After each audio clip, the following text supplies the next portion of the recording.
beautiful breezy day here in Dover, Delaware. Temperatures 80 degrees, clear skies, and the winds are gusting considerably here. The point standings here, the closest point battle in Busch Series history over 8 years. Chuck Bound a slim 20-point lead over Jimmy Hensley. Then Bobby Labonte, Kenny Wallace, and Tommy Ellis. Now in 4 of the past 6 years, the man who was leading the points at this time of the year has gone on to win the championship. That bodes well for Chuck Bound. 3 wins, 3 poles, and he has completed over 98% of the laps he has run. Hello everyone, I'm Jerry Punch along with our analyst Ned Jarrett, and we have a great deal of racing in store for you today. Now Ned, over the past couple of weeks, the Winston Cup drivers have taken advantage of their vast speedway experience at Charlotte to qualify in the front few rows. But what a difference we have here today. Yes, it is quite a difference, Jerry. Last week it was a 1.5 mile track at the Charlotte Motor Speedway. This is a 1 mile track at Charlotte. Yes, Winston Cup drivers up front at the start and at the finish. But the Busch Grand National regulars have qualified up front here today. I think this track is more of an equalizer for them. It's closer to the 1/2 mile and lesser tracks that they run on a regular basis. So they're able to get their car set up a little better. And, of course, it suits their driving style a little better, too. But it does make for an interesting starting grid here today. And for more on that, let's go trackside and John Kernan. Very interesting indeed on the inside, Ned. As you see, we've got 3 relatively inexperienced drivers. Patty Moise, Jack Sprague, his first ever visit here to the Monster Mile, and of course Bobby Labonte sitting on the pole. Now on the other hand, on the outside we have the experienced drivers, and that experience could come into play under long green flag conditions, as they should be able to take better care of their tires. Now fuel, they should be able to push it and be able to go with only 1 fuel stop. But gentlemen, I believe that you'll see most everybody take advantage of caution situations to come in and take on fresh rubber. Indeed they will, John. We'll see a lot of pit stops because tire wear has always been a considerable concern here in Dover, Delaware. The 36-car field, but some of the drivers who missed the field had mechanical problems. Kyle Petty, Dale Jarrett had a problem in qualifying, blew the engine in his car after a win last week at Charlotte. 47 cars on hand for a 36-car field, so a lot of drivers, good drivers, had to go home.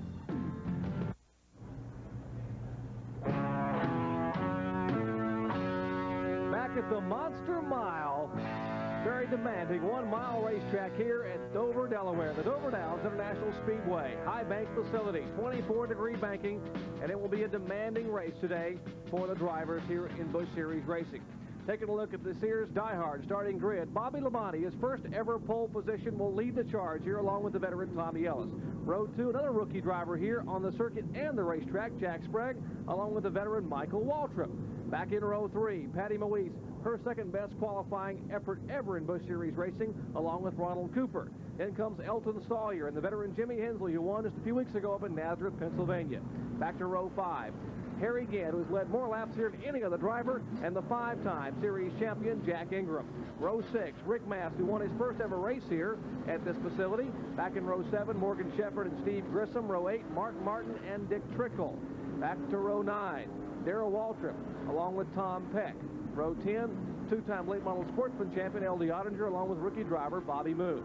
Back in the 11th row, Tommy Houston, 2-time winner this year on the tour, along with Bobby Hamilton. Back to row 12, Ernie Irvin, a car we won't watch today, along with Jamie Obey, the 2-time Busch North Series champion. Back to row 13, Ron Lamell Jr., Rookie of the Year last year on the Busch North Tour, along with Kenny Wallace, the Rookie of the Year last year on the Busch South Tour. And row 14, Dave Resendez and Ken Bouchard. Back in row 15, Bobby Donner and an impressive young driver, Jeff Burton. Row 16, rookie contender Ed Ferree and Robert Presley. Back in row 17, Dana Patton and Joe Nemechek. As you look at the rest of the starting field here, we'll take a look at Davey Johnson. Added did not make a qualifying effort. He's a rookie driver from nearby Imperial, Pennsylvania. He blew both motors trying to qualify, borrowed an engine from the Elton Sawyer team, and was able to start in the rear of the field. Take a look at this 1 mile facility here. 1 mile, Dover, Delaware. Banking 9 degrees on the front and rear straightaways, 24 degrees in the turn. The qualifying pole speed, 143.885 miles per hour. First ever pole for Bobby Labonte. And we're being joined in the booth this afternoon, a fellow who would normally be in the pits, but has been a little bit under the weather this morning, but will be with us here in the booth on headset, our analyst, Benny Parsons. Well, thank you very much, Jerry. I woke up this morning and thought I had the big one, but that was nice to have a doctor 2 doors down. Dr. Jerry Punch came down, took a look, and said, you better go to the hospital and get checked over. I did, and they said, basically I have an inner ear infection, but I had to take some medicine for that has left me kind of drowsy. So if I fall asleep, well, I don't think I will. Well, this race is as exciting as it's going to be. I don't think I'll have any trouble going to sleep. It's good to have you here, Benny Parsons, who made that quick trip to the emergency room this morning. Got some great care. And Benny Parsons and Ned Jarrett will be with me in the booth, along with John Kernan pitside, as we get ready for Busch Grand National Series racing action from Dover, Delaware. It's the 13th time the Busch Series cars have come here. There has not been a duplicate winner with the exception of one man, Darrell Waltrip, who won this race twice. Everyone else has not won it but one time as they've come here. Pace car now pulling down a turn 4. We should be set for an exciting start. Remember what John Kernan said, a lot of inexperienced drivers on the inside row. They take the green flag from Bobby Scruggs. Harry Ant down on the inside, back in the pack there, trying to get a jump on the start, but I think it sort of backfired on him, Jerry.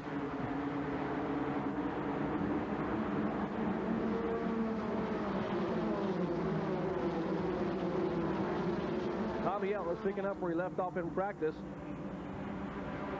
showing the way.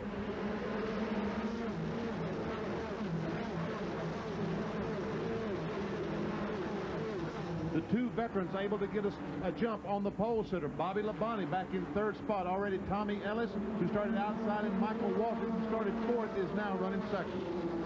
You know, Tommy Ellis had an awfully good run at Charlotte Motor Speedway last week. He was the highest finishing regular Busch Grand National driver. Finished in 5th place down there, led that race for quite a while. Felt that he had a good shot at winning it until he had a mechanical problem. The tail shaft on his transmission broke, losing some grease, and that slowed him a little bit. But he was anxious to get here to Dover and get that goo-goo cluster Buick on the racetrack, and he's showing right now that he has a lot of speed. Jack Sprague driving the car number 34, a rookie driver, didn't get this right until the middle of March. Now makes a move inside of Ronald Cooper, and Rowe just about loses out of turn 4, but did a great job hanging on to that Buick. Folks, when the announcer's voice goes up like that, the driver was in serious trouble. He really was. I expect he had to hold his breath for a moment. Here's Patty Moise making a move as well down on the inside. She's driving the blue and but that's not orange. It's not really pink either. It's a bright color anyway. Car number 45. It's a Buick. That's the car owned by Mike Laughlin, the Buick for Patty Moise. Boy, look at her make a move down on the inside now off Sprague. Patty Moise coming off her best run ever in Busch Series competition at Charlotte Motor Speedway. Finished 13th on the lead lap. An impressive qualifying as they nearly come together out of turn 2. Moise trying to keep her Buick. A pair of Buicks. Now she slides beneath the rookie Jack Sprague. And there is Jimmy Hensley, the veteran driver, in the car number 25, the blue machine just to the right of your picture. Jimmy had a good seat for that little action that was going on there in front of him when Patty Moise was trying to make his pass, and Jimmy saw how she did it, so he said, let's see if I can do the same thing. Got to wonder if Jack Sprague didn't heat those tires up a little bit. He nearly lost that car out of turn 4. Now his Buick, the 34 car, drifting up in the turns a little bit, not on the bottom of the track where it was the first few laps. The groove that Jack Sprague is running in the white 34 will probably be okay later on, but right now the groove on the bottom of the racetrack, and that's where the cars are making the most time. He's caught on the outside, unable to get back to the inside, so therefore the cars are going to be passing him by unless he can get back in line. Now this is a battle for 5th place between Jimmy Hensley and Jack Sprague. 4 cars out in front of them, of course, are Tommy Ellis, Michael Waltrip, Bobby Labonte, and Patty Moise.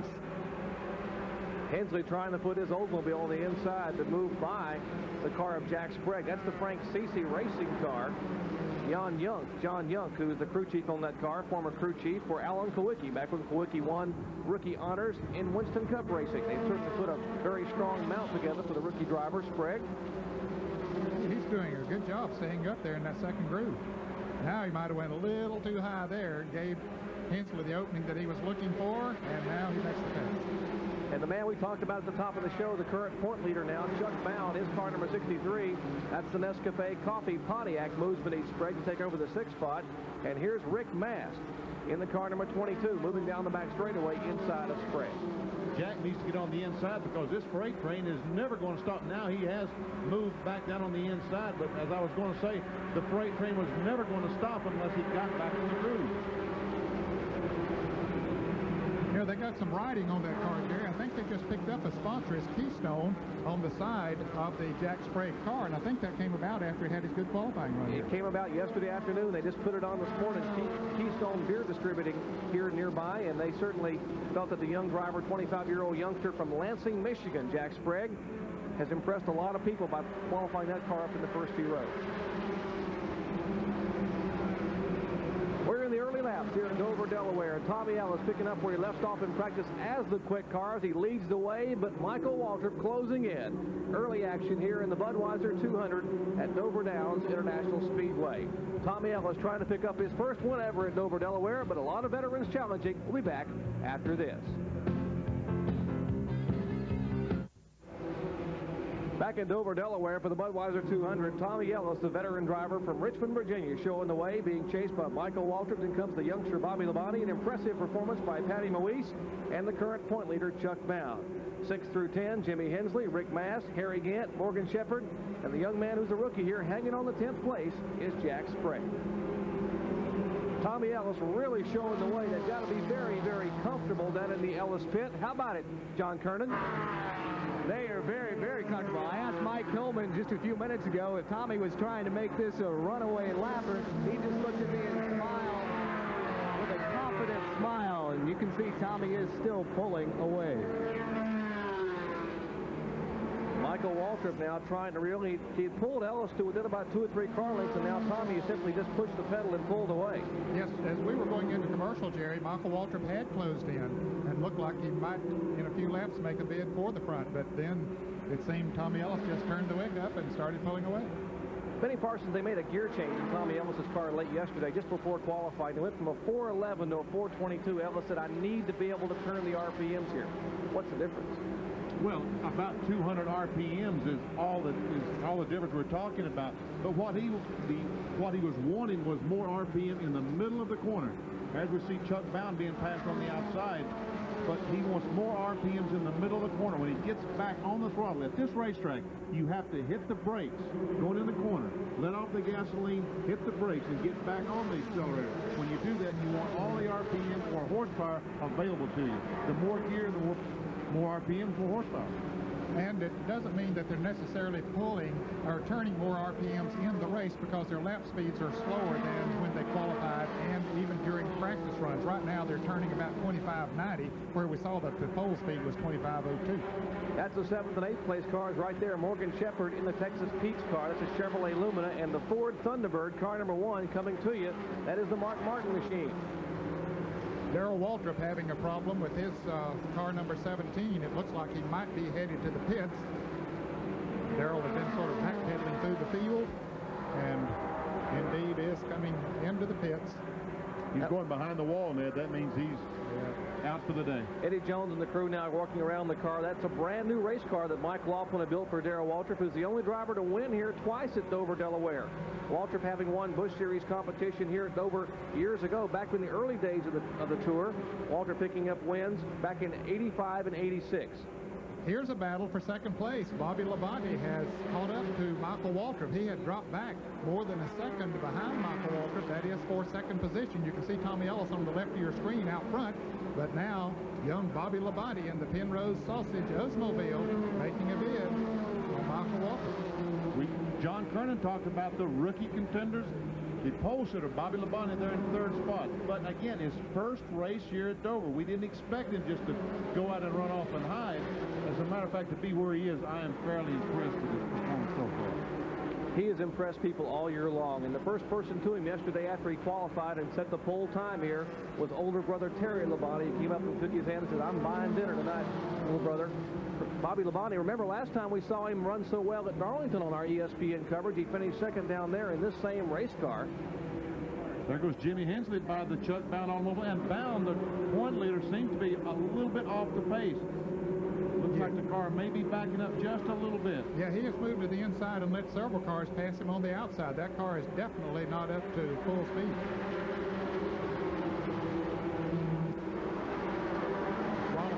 Car number 56 trying to make a move on Jimmy Hensley. Hensley in the Crown Fast Fair car number 25, and Ronald Cooper does make a pass. Well, Chuck Baum last week had some tough luck at Charlotte. They had problems with the right front of the car, ended up finishing a disappointing 17th, and there was a lot of concern here over whether he would be able to run the full 200 laps. Chuck Baum, still car slow to the inside. They're the current point leader. Chuck, is it tough to run 200 laps here at Dover, Delaware? I don't think it'll be too bad. You know, I like them tough. I like them hot. So I'll have a water jug in there. I don't think I have any trouble. I'm more worried about the tires than I am about me. Well, if he likes it that much, he ought to be here tomorrow because we got 500 laps. And it's going to be even hotter and even slicker. So come around tomorrow, Chuck. You'll love it.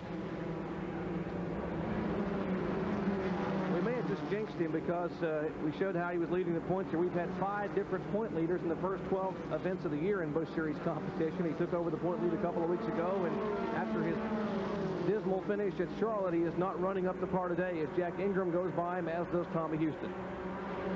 Back up front, Tommy Ellis showing the way here. There's Ellis in car number 99, and now Michael Waltrip really closing in on Ellis as they're moving in on the Jeff Spraker car. Yeah, when he gets in traffic, Jerry, I've noticed the last several laps, now that they're starting lapping cars, Michael Waltrip is able to move in closer, which means apparently his car is working a little bit better up in that second groove. Tommy Ellis being very careful as he moves up on the left traffic. Michael Waltrip had some ideas about going on the inside of Tommy Ellis' automobile at that time, but when he tried to turn under, his car got a little bit loose. Look, is he going to try this on the outside? Come on, Michael. I thought you learned about going on the outside in Bristol, Tennessee, Mike Waltrip, but apparently not. He does it here at Dover, Delaware. They call Dover a big Bristol because of the high banks and the demands on the driver and machine. Michael Waltrip made it look easy. Made it look awfully easy. And I tell you what, he's already pulled about 10 car lengths away from Ellis. And the 44 car driven by Bobby Labonte looks like he's going to pull up on the back of 99. I just wonder, could the 99's tires be going away? Could they be getting hot? What is the problem? Well, let's check in and see what's going on with the Darrell Waltrip car that pulled behind the pit wall moments ago. John Kernan. What Jerry Darrell has done for the day, he says he's not really sure exactly what happened, only that the motor let go on him, and a very disappointed Darrell Waltrip making his way back to the Winston Cup garage. Well, I bet Dad Leroy is going to have mixed emotions about right now because Darrell is behind the wall, but his youngest son, Michael, is showing the way here at Dover, Delaware. Michael already a winner this year on the Busch circuit, having won at Richmond, Virginia, second race of the season. Sat on the pole and led quite a bit of that race at Richmond, Virginia. This is the car that Michael destroyed in that lap 14 crash with 24 cars at Daytona, and they had to rebuild this car and took it to Charlotte. Finally got the car finished, took it to Charlotte last week to race it. Didn't qualify that well. In fact, started 21st, was all the way to 3rd place when they suddenly had a vibration and had to pit and lost a couple laps and ended up finishing 18th. The black 8 that we're seeing is Bobby Hamilton, a winner last year on the Busch Grand National Circuit. And there's the leader of the race now, Michael Waltrip. Well, that car is working well, Benny. He is able, it looks like, to go anywhere on the racetrack he wants to go. He can go low or... He's moved up the racetrack, Ned. He moved up about a lane. It looked like the car picked up speed, a considerable speed up, just a little bit off the bottom of the racetrack. And I thought he had scared that Kool-Aid man clean off the hood after Bristol, Tennessee, but he's back here today, and Michael Waltrip showing the way. We are 31 laps into the Budweiser 200 here at Dover Downs, Delaware. Michael Waltrip leading the veteran Tommy Ellis and Bobby Labonte. We'll be back after this.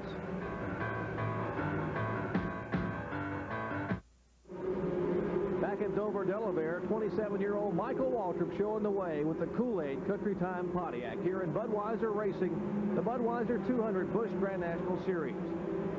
Michael Waltrip having qualified that car in 4th spot. They were chasing for a while the car number 99 of Tommy Ellis. And there's the Ellis machine as he's now being reeled in by Bobby Labonte. Only about 4 car lengths. Labonte is the car number 44.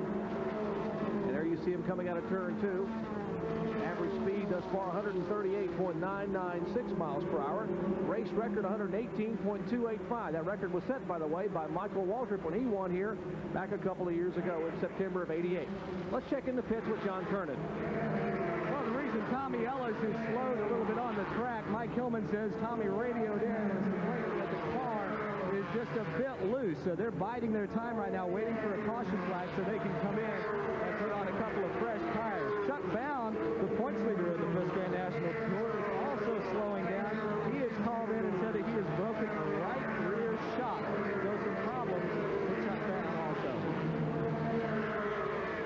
tough break for Chuck Bound. He's broken a right rear shock. Last week in Charlotte, he broke a right front shock and also had part of the spring and A-frame come apart on the car. That's what cost him that 17th place finish at Charlotte Motor Speedway. So the last couple of weeks, not a great deal of luck for our current point leader, Chuck Bound. This is second and third place we're seeing there. Tommy Ellis and the Goo Goo Clusters Candy Bar 99 and the Penrose Sausage 44. Bobby Labonte. Now they're running second and third. Now fourth and fifth are a couple of veterans. Harry Gant has moved into fourth and Mark Martin into fifth. And here we see them on the screen. Mark Martin started in 15th place, Jerry, and now has moved up to fifth.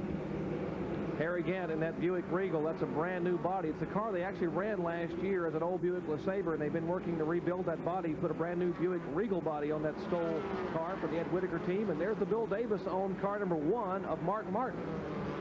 And the only Ford in the field. Look how he's still standing right on the bottom of the speedway. All the other cars, even the leader, Michael Waltrip, has moved up to the second lane. And look at Michael Waltrip in heavy traffic. Our leader right behind Dave Resendiz, Kenny Wallace. He has just passed the Davy Johnson automobile. Ooh, look at him bobble, and Davy Johnson going back. Mike Waltrip's car getting loose there coming out of turn 2, and he has moved up the racetrack there. Is now the Davy Johnson car. That's the car number 26 out on the inside, the rookie driver here by Imperial, Pennsylvania. And again, Mike Waltrip's car begins to bobble a little bit. Benny, you and I talked a little bit yesterday. You made an observation that, and you can almost see that those black spots in the pavement there. They have put some tar in some cracks in the pavement there. You guess he might have got up in some of that fresh tar and maybe scoot a little? I think that you're probably correct, Ned. He probably got a rear tire just in that tar, a little bit of that tar. And Jeff Fuller up in Massachusetts, we're talking about T-A-R, not T-I-R-E, but T-A-R. That's what they put in the crack. And when those race cars hit that tar, you're right, Ned. It's almost like hitting ice. And another driver having some trouble, fellas, is this Raven Boat Buick of Rick Mast. He had been up to 5th place a moment ago, and his car really slowing a little bit. Mast picking up his first Busch Series win back in September of '87. It's been a good track for him, but not today. How about it, John Kerning? What's Rick's problem? Well, they blew an engine early today and put in another one, Jerry. And right now, Rick says he believes he has lost a cylinder. So he's definitely slowing down and very disappointed because he was expecting another good run here at the Monster Mile. Tough break for Rick Mast, Glenn Doyle, and the Raven Boat people. There's Michael Waltrip now, still trying to work by the Dave Resendiz car. They go by the Bobby Dotter machine, the 08 machine. There's the car number 39 of Kenny Wallace. Heavy traffic there for Michael Waltrip. You know, Resendiz might have learned something when Waltrip passed him there a little early, and then Waltrip slid high. Resendiz got back around him. He might have seen the groove that Michael Waltrip was running and said, hey, maybe I can go a little bit faster if I move up there and stay in the lead lap. Tommy Ellis has gained on Michael Waltrip. He's going up a little bit higher than he was just a little bit ago. He has gained on Michael Waltrip. It may be because Waltrip is caught in the traffic and behind Resendiz and not able to get by him. Well, he has pulled away from Bobby Labonte back there. Labonte was right on him a little bit ago, Benny, so it looks like maybe Ellis has picked up a little speed, and it could be that he's learned that his car will work a little better. They said it was loose, and most of the time if you're running on the bottom of the racetrack, a loose car is a little tougher to handle down there, so it might be that he's just finding the second groove is better for him. There we see Michael Waltrip just go Tommy Ellis, the second place car. And up in front of him, the red car just went in turn 1 with Michael Waltrip. There comes Harry Gant. Harry Gant and Mark Martin are gaining on the leaders. A couple of veteran drivers who are accustomed to the track getting a little bit slippery. They will be here all afternoon tomorrow for 500 laps in the Budweiser 500, and they're getting their cars worked out today. Gant in the car number 7. There is the Skull Bandit Buick out of the Ed Whitaker stable. 50-year-old Harry Gant, who won twice last year in Busch Series racing, along with Mark Martin. And Martin started back in 15th spot, the only Ford in the field. Bill Davis being loyal to Ford for many, many years, although they have not been able really to get those V6s up to horsepower. Now Gant moves to the inside. Goes by the Bobby Dotter car. And the yellow flag is out. There's trouble, I believe, over in turn 2. Morgan Shepherd, heavy contact to the outside retaining wall. on that Texas Pete car. Look at that heavy damage in the rear of that car. Morgan had moved up to 6th position. He was not far behind Harry Gant and Mark Martin, the battle that we were watching there. But, boy, that Texas Pete Chevrolet is really crumpled up. There's a shot of Morgan Shepherd, who, of course, will be in that Motorcraft car tomorrow for Bud Morris, currently second in the Winston Cup points as Bobby Scruggs waves the yellow flag. Morgan heavy contact with his Chevrolet Lumina out of turn 2. Safety crews are there. Morgan apparently the car backing into the wall. Let's take a look and see if we can see exactly what happened. You can see he's already into the wall. Heavy damage on the back of the Texas Pete Chevrolet, co-sponsored by Tyson. You see him come to rest down on the inside of the track. Pit stop should be the order of the day here. It'll be the first time for these drivers to be able to get on the pit road, and some of the drivers who wanted to make those adjustments will have a chance to do so right now. As Tommy Ellis, we would expect to see Tommy Ellis and some of the others come in and make their pit stops. John Kernan mentioned they could make it on one fuel stop. They actually could run about 110 to 12 laps on fuel, but fuel really isn't the question here, as they are still picking up the parts and pieces of the Chevrolet. That's the Mike Swaim-owned car that Morgan Shepherd was driving. Now, Morgan is signed to drive that car for 16 Busch Series events. This will be his 3rd start in the car. Ran real well, finished 4th up at Nazareth, Pennsylvania in his first outing in this machine. Did not run nearly as well at Charlotte. And now pit stops as the field single file down pit road for their first caution flag pit stop of the day. Let's check in the Michael Walter pit. Let's check in the pits with John Kernan. We're waiting on Michael Waltrip. He looked like the crew was out ready for him to come down, but he didn't make the hard left-hand turn to the pit. Tommy Ellis, though, is in. Remember, that car was just a little bit loose, and so they'll put on some new rubber, 2 new tires, and Tommy is now out and away, but we're still waiting for Michael Waltrip. The crew doesn't feel like they're expecting him to come in right now. John, if they didn't come in that first time around, I think their plans are to stay out there and only make one pit stop during the race. They want to get a little bit closer to that halfway point before they do that. A couple of cars getting caught behind others in the pits, very congested on pit road. Michael Waltrip electing to stay out. Tommy Ellis getting 2 tires, which is the rule here in Busch Series racing. Under caution for the first time today. Stay tuned. We'll be back.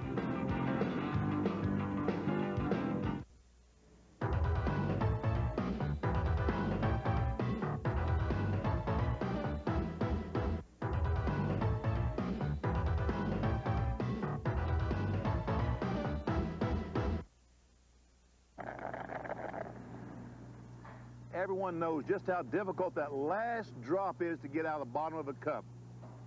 Same thing holds true getting that last drop of fuel out of a gas tank at Dover. Pretend this is a full fuel tank. You see what happens when you set it in the bank at Dover? All the fuel runs to the left side of the gas tank. That's why the teams have to use a fuel pickup something like this. When the car goes in the corner, all the fuel runs to the right side, goes in this box. There's a small flapper valve in here to make sure that the fuel doesn't run out, because the straightaways are banked enough that the gasoline will go over to the left side of the car, therefore not picking it up. Everyone uses this box at Dover. If you don't use it, you could run out of fuel prematurely. But the problem with this box is there's no warning. When you're out of fuel, it's all over. Hey, Pam, next time, let's use milkshake as a prop, okay? Yeah, Benny could use a little milkshake. Yeah, I guarantee you, talking about Pam Miller, our pit producer, chose water over milkshake. It's amazing. It's a wonder you let her get away with that. Can you imagine she comes carrying me up a glass of water and says, suck on this, big boy. Oh, well, one guy who may be sucking some gas late in the afternoon is Michael Walter, who didn't pit. Let's find out why from John Kernan. Well, Jerry, Michael is very happy with the way the car is handling right now. He says the tires are fine. They're not going away. So they have elected to make it to the halfway point before they change tires and also take on their final load of fuel. So their strategy is just one stop for today, and they hope it's the one that takes them down the pit road into victory lane. Michael Waltrip didn't pit. Thank you, John. There's Michael still leading here in the Country Time Kool-Aid Pontiac, along with others that didn't pit. Of course, the car number 33, a good run here. That, of course, the efforts for Dick Trickle and Jeff Burton, the young rookie driver. Those are the front 3 cars. And you see the Morgan Shepherd Texas Pete Chevrolet being pulled back behind the wall. We're early on here at Dover, Delaware in the Budweiser 200. Stay tuned. We'll be back. Back at Dover, Delaware for the Budweiser 200, 56 of 200 laps complete. Michael Waltrip showing the way. He did not pit, neither did Dick Trickle or Jeff Burton. Tommy Ellis did come in for 2 tires, as did Harry Gant, who is running in 5th. 6 through 10, Bobby Labonte, Martin, good run for that car. The 4, Jack Sprague, Ernie Irvin making his way to 9th spot, and Ronald Cooper is 10th. Safety car still has the field in tow. And there's Bobby Scruggs holding the 1 finger up. Now, when he holds the finger up, it indicates that it's a double file restart. The finger down means a single file restart, meaning that they have not begun to lap the cars. Car number 33 being driven today by Dick Trickle. That car is owned by John Farrow, who has a truck stop up in Shippensburg, Pennsylvania. But the story there is a sponsor on the car. On the hood of that car, it says Chicken Lounge, Allentown, Pennsylvania. That's owned by Glenn Miller, not the orchestra leader, but the fellow who owns the Chicken Lounge up there. And they are big ESPN fans, and the people have piled into the Chicken Lounge today. Reserved seats were being sold to watch the big screen television telecast of the Budweiser 200. And they have their car in 2nd spot right now as the fast cars move to the inside. Dick Trickle has an Oldsmobile. Car number 33 in 2nd behind Michael Waltrip, who's wiggling back and forth along with Dave Resendez, the lap car on the outside, as we get set to go to green. The Kenny Wallace car, number 36, on the outside of Trickle. He just went a lap down before the caution came out. We're showing, I think, 20 cars in the lead laps and green flag waves.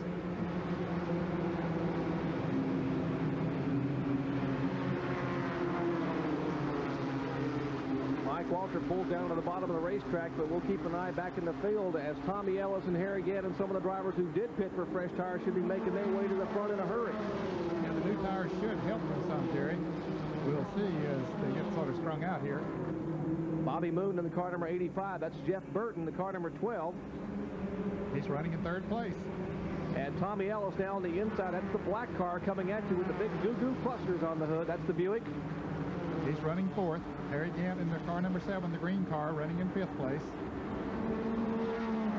Jeff Burton, car number 12. That's the new Armored-sponsored car, the Sam Ard-owned machine. Ard, the 2-time former Busch Series champion.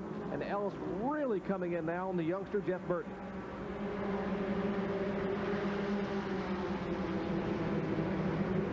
You got to wonder, if the cars are getting this loose early on, why wouldn't Mike Waltrip want to come in and pit, or Dick Trickle, 2 veteran drivers? Track position, Jerry. Michael Waltrip is very comfortable leading this race. As John Kernan reported from pits, his tires feel good. He has enough fuel to run for another 50, 60 laps. He does not want to start behind his other cars.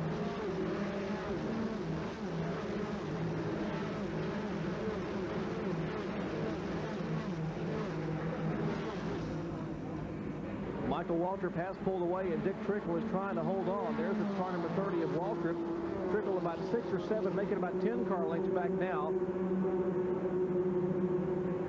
But Tommy Ellis, let's take the interval between Michael Waltrip and the Tommy Ellis car. 1.8 seconds. There's Ellis's car, just behind the lap car of Dave Resendez. Let's see what the fresh tires are doing for Tommy Ellis. He's having a little trouble now with some of the lap cars, so Ellis wants to keep that car on the bottom of the racetrack, where Resendez has that groove covered. That's the problem that Tommy is going to have. That's exactly why Michael Waltrip wanted to stay out. Exactly. Because look at all the trouble that Tommy Ellis is having getting by Resendez. Michael Waltrip has no problem. He's able to put in 2nd gear and drive away. And you can use those new tires up in a hurry, too, trying to get around someone. However, now Tommy has moved around, and it opened the door for Harry Gant in the Buick number 7, the Skoll Buick, to move around with Dave Resendez as well. Now with clear traffic, we'll probably be able to get an interval that we can be able to use, and we'll see if Tommy Ellis, with those new tires, is gaining on Michael Waltrip. It probably widened a little bit since the last lap when we clocked them. It was 2.2 seconds. Now it's 2.3, and Ed, you're indeed correct. Now Tommy Ellis has some clear racetrack to try to get that Buick back toward the front. There comes Waltrip, Trickle, and Tommy Ellis and Harry Gant. And I'll bet that Tommy Ellis will close in a little bit this lap. We'll see. Mike Waltrip hugging that bottom group, Ned, and Trickle has the left tires on that white line. We'll check the interval one more time. Waltrip and Ellis. 2 seconds to Steve DeRighty. 3/10 of a second that time by. Now you can see it on the racetrack that he has just closed it up a little bit. But he's going to have to drive awfully hard to get up there where Michael Waltrip is, and by the time he gets there, he might have used the newness off of those tires. Exactly, Ned. That's exactly right. And he's going to have trouble getting by Dick Trickle in this white 33 car. I mean, Trickle's not just going to let Tommy Ellis and Harry Gant drive by. they're going to have to work to get by. Yeah, 1.8, so he's gained 2/10 of another second. But Michael Walker just sitting up there feeling good. It was good strategy on Michael and his crew's part. Ronnie Silver, the veteran crew chief for Michael Walker, calling the shots there in the pits. Take a look back here at this battle. Car number 12, Jeff Burton.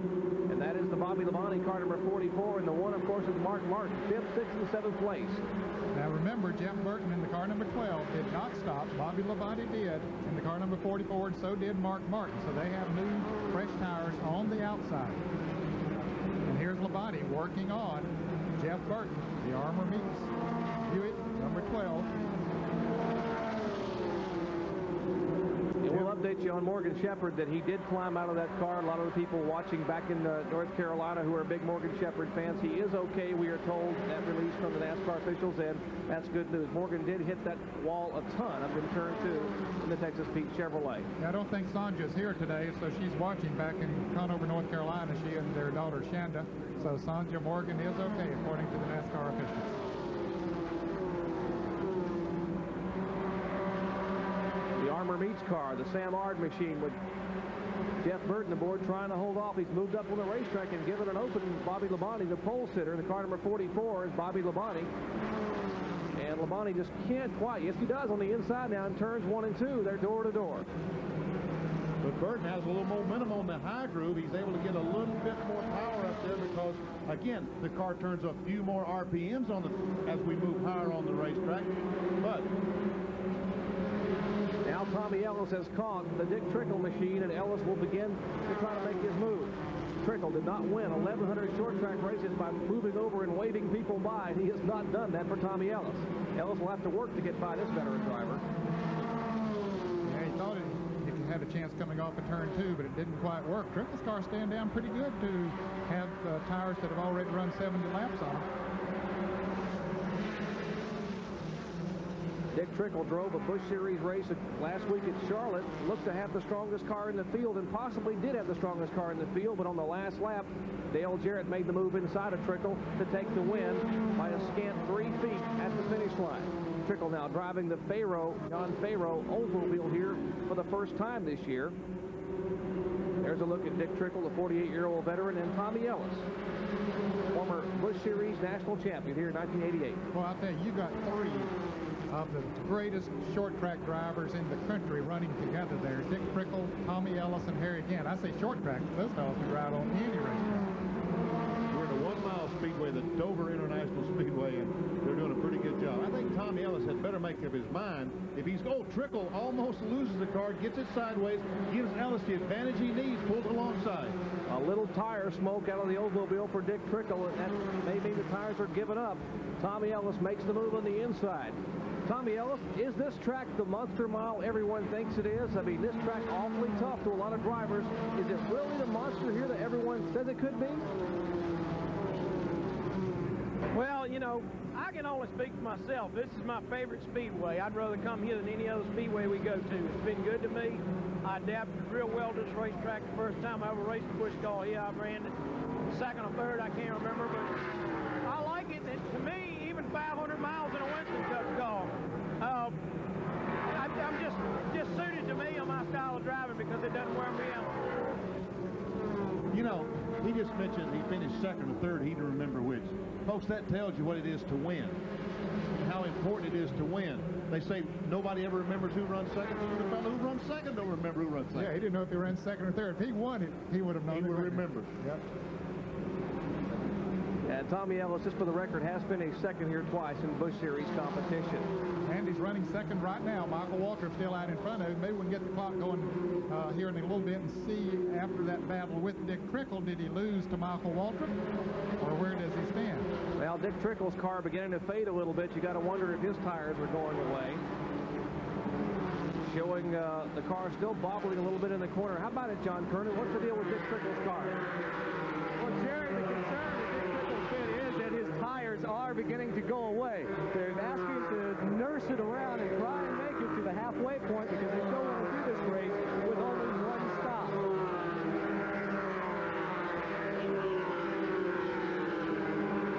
Back to the pack, Tommy Houston and Ronald Cooper. Ronald Cooper in the car number 56 and Tommy Houston in the car number 6. They're running 10th and 11th, Jerry. And Steve Grissom, car number 31, who's had a good second half of the season here. Grissom only had 1 top 10 finishes in the first 7 races. Then they hired the veteran Steve Bird as a crew chief, and they have had 4 top 10 in the last 5 events. That's Jerry, go ahead. As you car number 31 of Steve Grissom. As you were speaking, Rick Mast has come into the pits in the Raven Boats Buick. So an unscheduled pit stop for Rick Mast. He was having some problems and had dropped back in the field, but now he is in the pits.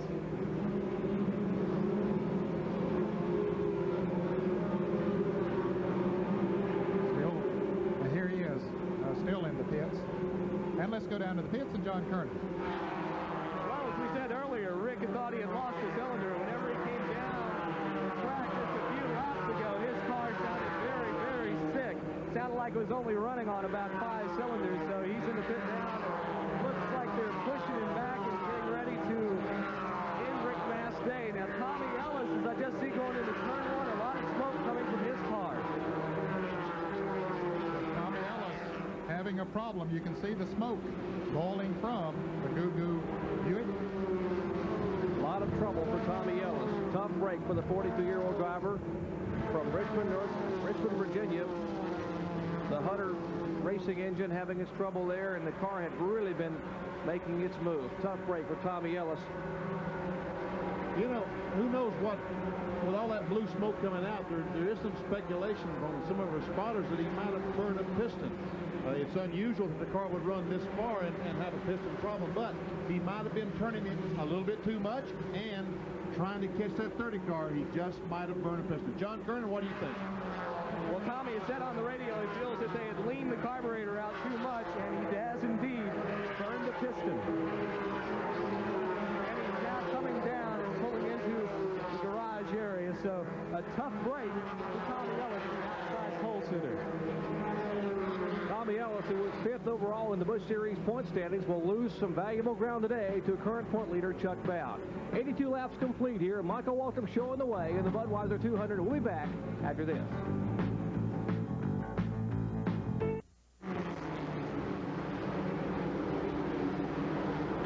Back at Dover, Delaware here, we are lap 85 of the 200 laps which comprise the Budweiser 200. Michael Waltrip showing the way in his Pontiac. Michael Waltrip, currently our leader. Harry Gant runs in 2nd place, but the man that they was going to chase all day, they thought, who may have the strongest car, is now behind the wall, standing with our John Kernan. Tommy, a very disappointing end to a day. I know you're expecting a strong run here. You like to run here. What happened? Well, the Cougar plus the Buick was really running good. We burned the piston. I guess this is the end of our season now. There's no way we can win the points now. Really depressed and dejected for the whole team and Standard Candy Company and everybody that works for them. I'm sorry I let you down. We tried, and we just come up short. A very dejected Tommy Ellis calling me today. You know, I disagree with him, John, on that situation, that this is the end of the season for him. There's a lot of races left on this Busch Grand National Tour this year, and I know how it looks to a driver at a moment like this when he's fell out and the people that he's chasing in the points still out there running good. But there are a lot of races left, and you can bet your bottom dollar that Tommy Ellis and his crew are not going to give up. As soon as he gets home and has a good night's rest, tomorrow morning he'll change his mind completely. He'll be on Monday morning, he'll go in the shop and say, okay, guys, let's go win this thing. I think wife Brenda will tell him, said, hey, you got to remember, there are 18 races left to go in this 31-race season, and Tommy Ellis will certainly be a factor before it's over. Here again, Jerry is closing up on Michael Waltrip. He looks like he's about less than a second behind him. Of course, he was right on Tommy Ellis's bumper when Ellis blew, and Ellis was gaining on Michael Waltrip. So now Gant has just picked right up there, and with those fresher tires on the outside, working to his advantage. Michael Waltrip showing the way, and Harry Gant is in 2nd spot. Gant closing on Waltrip, but there are a lot of cars still on the track trying to compete here as we're just approaching the halfway. We'll do our field snapshots. We hold the camera in one position, and you get to see your favorite car and driver come by. The start-finish line there is the big Bud sign with Bobby Scruggs atop the flag stand. We'll have the lap clock there on Michael Waltrip on his back straightaway lap as he is now in the backstretch on this lap. Cars coming by. Kenny Wallace car, Bobby Moon automobile.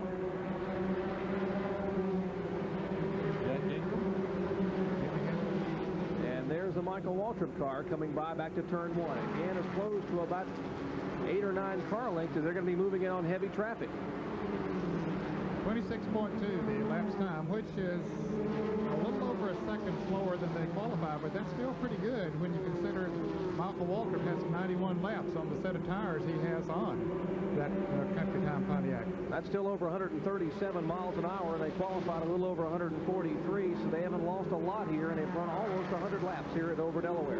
He's in heavy traffic right now. Patty Moise, who started in the 5th position, the last car on the lead lap, she's running in the 18th position, about to go a lap down. Cars out of the race. Darrell Waltrip having a mechanical problem. Morgan Shepherd, who hit the wall a ton in turn 2. And Tommy Ellis, we just heard from moments ago, who burned a piston in the Goo Goo Cluster Buick. Along with Rick Mast, who had dropped the cylinder early in the Raven Boast Buick and has now retired that car from the field. Michael Waltrip showing the way here in Dover, Delaware. But it's going to get interesting very, very quickly as Harry Gant is closing in a hurry. Stay tuned. We'll be back. Back at Dover Downs International Speedway, the Monster Mile hosting Busch Series competition today as we approach the halfway point, and Michael Waltrip is leading, but he is yet to make his scheduled pit stop. And Harry Gant in the car number 7 there runs in second spot. They have been working pretty heavy lap traffic, and Ned, just moments ago, looked like Harry Gant had slowed a little bit. Well, it looked like he did for just a moment, Jerry, but then he picked back up when they came into that heavy traffic. He might have just paused there for a moment to analyze that traffic ahead and see which way he was going to go. That may have been because it was pretty heavy, and he felt like that Michael Waltrip was going to take that Kool-Aid man in there kind of reckless, and he didn't want to be a part of it. But Michael did a good job, got through the traffic. Well, they're coming up for the halfway mark. 100 laps down and 100 to go.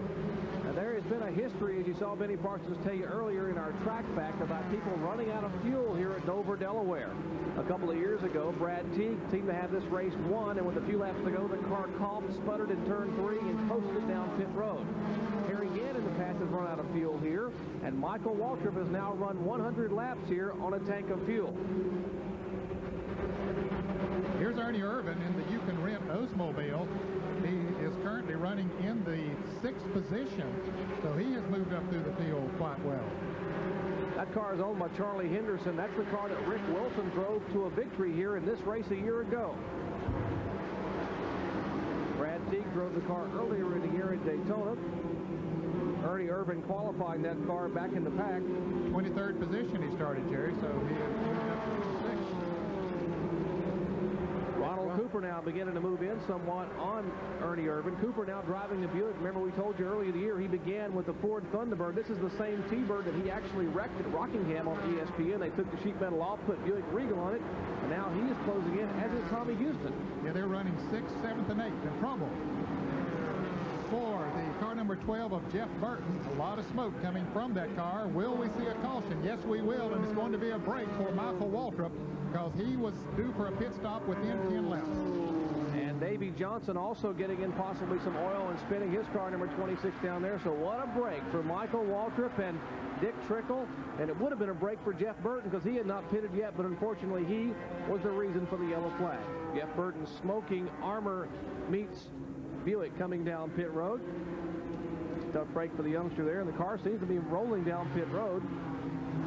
Jeff was in 11th in the Busch Grand National point standings going into this race.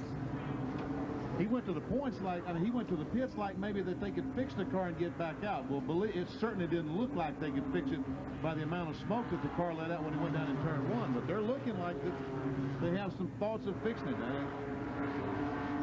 We'll wait and see if possibly we know that Waltrip will have to pit. Will Harry Gant come back in to the attention of Chris Carrier and the crew? I think he will, Jerry. I think he'll come in and take on left side tires this time. That's just pure speculation on my part, but we'll see. I agree with that wholeheartedly, Ned. What do you think, Jerry? Well, I'm not going to disagree with two Winston Cup champions up here. As we'll see in just a moment, the pit lane has been closed, and now as the pace car comes through turns 3 and 4, they will open the pit lane, and we'll watch Michael Waltrip and Harry Gant, as our two experts have said, come down pit road and get there. Remember, you're only allowed a 2-tire change in Busch Grand National Series rules. That's why you're not seeing 4 tire changes here. And here they come. on pit road. Let's go down to the pits and John Kernan. Michael Walter brings the Kool-Aid Pontiac into the pit set, so it'll be only a two-tire change. Michael on top of the screen. Harry Gant's pit crew busily working on the bottom of the screen. Charles Wright working on the right front tire, very slick on the right rear. Gant taking on left side tires, a little bit of difference now. The gas is in. Gant beats Michael Walter out of the pits. They had a little bit of trouble refueling Michael. It might have been the fact that Harry had hit it once before and put as much gas in his car while Walter was almost empty. They were coming in just a few laps anyway. Michael Walter hit that 56 car leaving the pits now? He came awfully close. I don't know if he did or not, but that pit lane was very, very crowded, and Michael Walter came very close to hitting Ronald Cooper. There was a huge tire mark on the right door of the Ronald Cooper automobile, and I don't know if that was Michael's tire print or not. Let's take a look and see again in the pits if we can see exactly what happened. Very, a whole lot of congestion now. The cars, there's the one car pulling out, and yes. That was Bobby Hamilton and Resendez, I think. I don't see the Michael Walter car. I think he's already left the pits. Oldsmobile safety car is the field in tow. Michael Waltrip could not get out of the pits quick enough, and Harry Gant will be shown as the leader. 106 laps complete. Still got plenty of action to come your way. Stay tuned.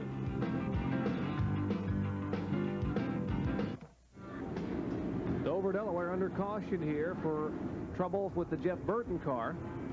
And the signal now, Jerry, for one more lap, and we'll go back to green flag racing. Take a look at the top 10 here, Ned and Benny, as we stand. Harry Gant now, by virtue of that quick pit stop, is shown as the leader. Mark Martin, who also pitted for left side tires, is second. Bobby Labonte. Michael Waltrip, who came in as a leader and came out in fourth spot. Ronald Cooper is fifth. 6 through 10, Tommy Houston. Steve Grissom, another great run by the Steve Bird-led crew. Tom Peck, Chuck Bound, our current point leader, and Dick Trickle, who had finally gotten in and got some tires on that car, is showing in the 10th spot. And, Jerry, there are 14 cars on the lead lap. Jack Ingram is running 11th. 12th is the Elton Sawyer car, number 27. 13th is Ernie Irvin, and in 14th place is Jack Sprague. 14 cars on the lead lap. Good run for Jack Sprague. John Kernan checked with the Michael Walter crew. I speculated he might have made contact with Ronald Cooper during that pit stop, but they said they did not believe that he did. He certainly hadn't said anything about it on the radio. Getting set for green flag action once again.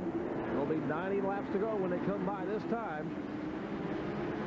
Bobby Scruggs waving the green flag. Harry Gant takes off. He did get off to a good start. And Michael Waltrip has on fresh right side tires, although he is in fourth place. Harry Gant has on fresh left side tires. We'll see which works the best. Michael Waltrip wasting no time trying to get to the outside and move around Bobby Labonte. Moving in on the LD Ottinger car. That's for position. That's third spot. The 44, the red 44.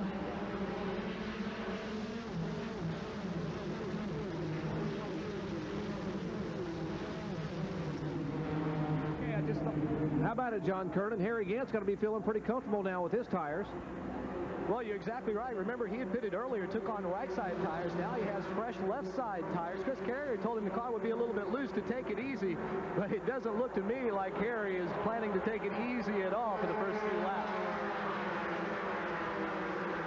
It is hard to get Hurry and Harry Gant to take it easy anywhere. You know, he said that the car's going to be a little bit loose. People say, well, why would it be loose when you change left sides? Because they may be new tires, and they would be smaller than the ones that they just took off. So therefore, the stagger would open up. As he runs the car, they will grow, they'll get larger, and the stagger will close back up and make the car tighter. I'd say he is making every effort to get those tires to grow right now. He is burning it up down on the bottom of the racetrack, trying to pull away, and he is pulled away by some 7 car lengths over Mark Martin. The battle there between Martin and young Bobby Labonte for second spot. Michael Waltrip took about 3 car lengths back watching those twosome, and now Labonte will try to make a move to the inside. Martin's car going up the racetrack just a little bit. Labonte sticking down on the bottom of the racetrack, and it gives the opening that Labonte needed. Mark Martin told me last night he did not have a lot of horsepower. They felt that they were down about 60 horsepower to the Buick V6 and the only Ford in the field, so he could just run this car wide open around the racetrack, but it's not quite enough when they come off the corner. Boy, I'll tell you, there's no lack of horsepower in that car, number 30. Michael Waltrip already moving back into second place. Harry Gant right now, Jerry, is turning laps at around 25.7. When we had the lap speed of Michael Waltrip earlier on the screen. It was 26.2, so they're running about a half a second faster, and that is as a result of newer tires. That's almost 140 miles an hour for Gant, but as you said, there is Harry Gant coming out of turn 2. Mike Waltrip, who has that Mike Fryer engine on board, his Kool-Aid Country Time Pontiac, now trying to run him down.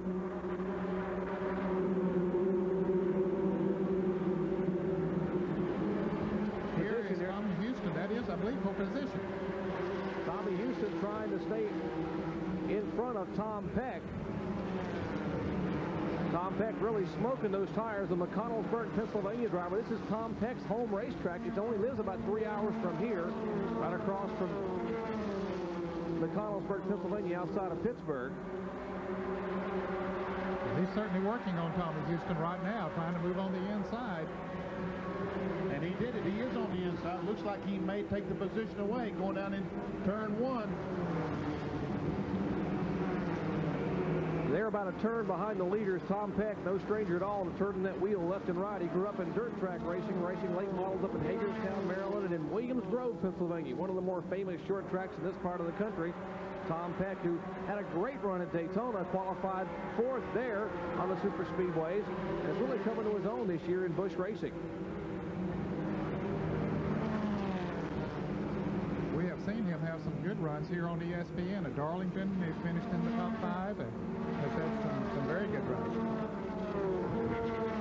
Back up front, they begin to mix it up a little bit as we watch. There's Harry Gant on the left of your picture, but the battle now shaping up between Labonte and Michael Waltrip. Young Bobby Labonte not letting Michael Waltrip get away at all. Oh, yes, he passed Labonte there a moment ago, but it was just after Labonte had passed Mark Martin, and I don't think that he had really got himself settled into a groove at that time, but now he has settled into a groove and has run Michael Waltrip down. Meanwhile, Harry Gant has pulled away a little bit from the 2nd and 3rd place cars. You can see the distance there now. It's Grant Gant on the bottom of your screen, 2nd, 3rd, and 4th. Mark Martin running in 4th, number 1. Now, in all fairness, we talk about the youth of Bobby Labonte. Bobby is 26 years old. He's a newcomer. We talk about what a marvelous job he's doing for a young driver. Well, Michael Waltrip's 27, a year older, but Mike's been around a while. Well, that's right. We think of Michael Waltrip as older because he's been around so long. Bobby Labonte, a rookie this year in the Busch Grand Nationals, and we think of him as a kid. Rob Moroso, we think as in terms of Michael Waltrip. What's Moroso? 21, 22 years old? So, sorry, Bobby, we didn't know you was an old guy. Well, the veteran Harry Gant at 50 years of age is leading the way here at Dover, Delaware, and some youngsters are chasing him. 120 laps complete, 80 to go here in the Budweiser 200. Stay tuned. We'll be back.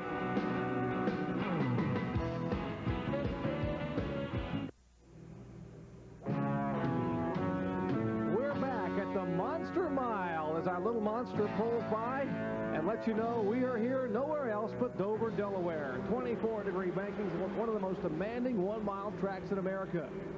And right now, Michael Waltrip and the youngster Bobby Labonte, and Labonte trying to move to the inside. What a tremendous job Labonte has done. Now, he sat on the pole here today, his first ever Busch pole or Busch Series pole, and for that, Goodyear will be donating a check for $1,000 to the Winston Cup Racing Wives Auxiliary in the name of Bobby Labonte. Goodyear, of course, making that donation in the name of our pole sitter today, and Bobby would like to get that donation as well as a few other donations here today by picking up his first Winston Busch Series win. I bet you Michael Waltrip right now is wishing he had stopped and changed those right sides at the 50 lap mark. Change those tires at the 50 lap mark because he stopped now, but those other cars have an advantage on them. They've got 50 less miles on their right sides. We see Tom Peck, we saw him just a moment ago trying to chase down the 6 car. He's a 7th place car. Now watch him in the turns here. I think he went in there and really had to hit his brakes, and it got him all out of shape as he came off of turn 2. He probably got on the gas a little bit too quick again. Boy, I tell you what, he did a great job. Say, look, Labonte's on the inside of Michael Waltrip. He might have him coming off turn 4. Pontiac of Michael Waltrip, Oldsmobile, car number 44. That's Labonte. The Ford about 3 car lengths back is Mark Martin. Come on, Labonte, now I'm getting too excited. Ooh, Michael slipped badly off that corner over there. Made it easy for both of those drivers to move right around on the inside. And And Ed, you talked about that tar on the racetrack. That's what that was just a moment ago.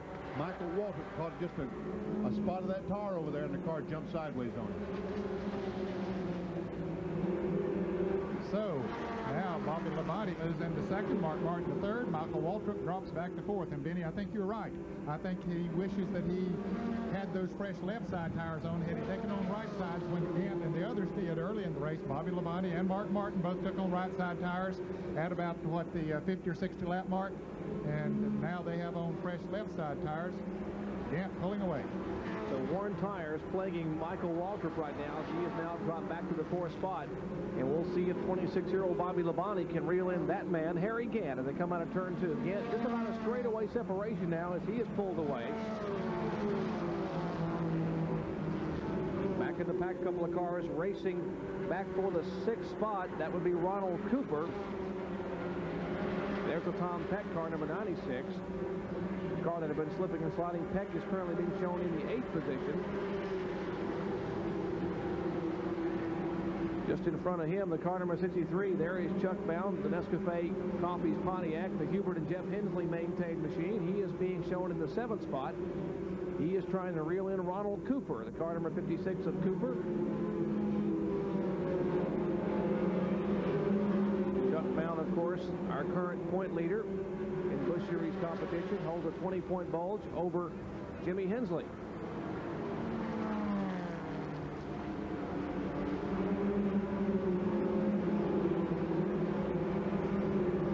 Ernie Irvin in the 75 automobile, the Utica Oldsmobile.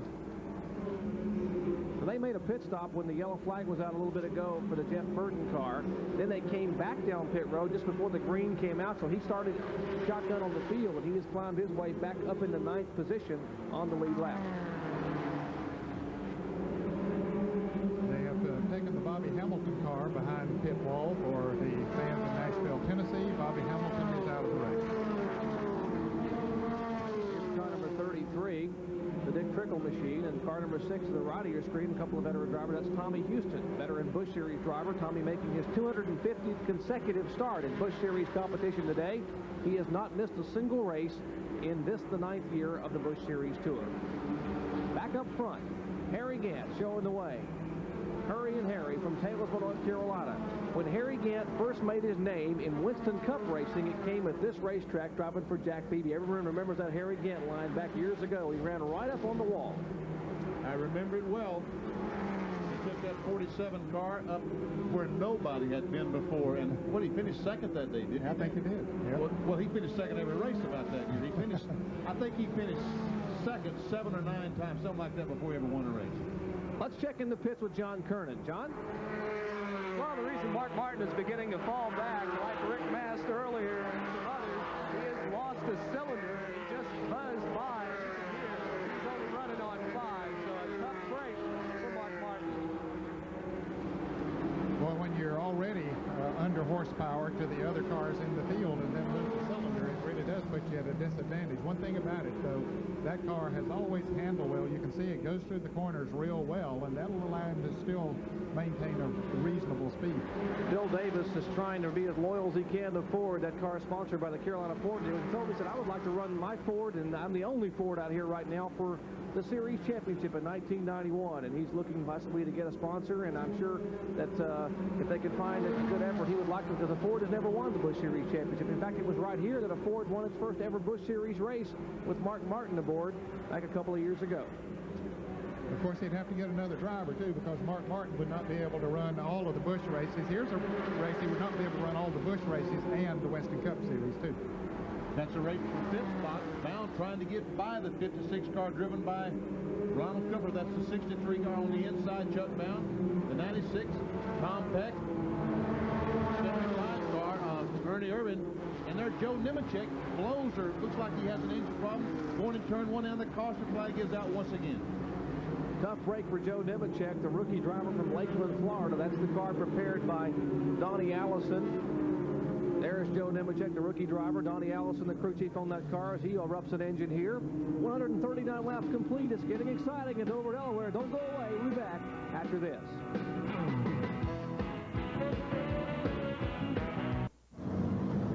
Back at Dover, Delaware, it's a race Labonte, by virtue of his pit selection, will be able to get back out in front of Harry Gant after changing 2 tires. But unfortunately, Michael Waltrip and Mark Martin beat both those cars out of the pits. Harry Gant had an extremely long pit stop, had some trouble on the right front of the automobile. Looked like all the lug nuts fell off the wheel when they threw the wheel up on the hub. All the lug nuts, they normally glue them to the wheel, they all fell off. They had to pick them up off the ground and stick them back on the lug studs. But the 75 car, Ernie Irvan did not pit, so therefore he's early.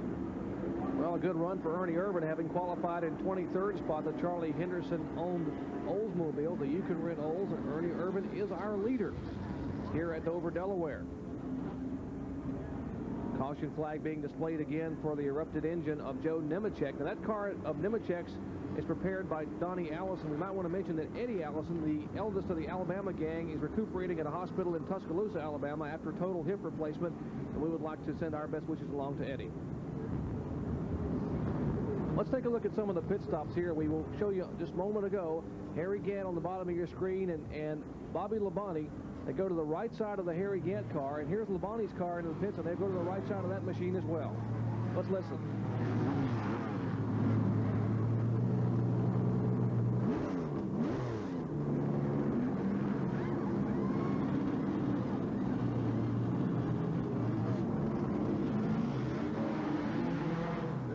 Bobby Labonte's car back on the racetrack, and there's the car number 1 that made an excellent pit stop.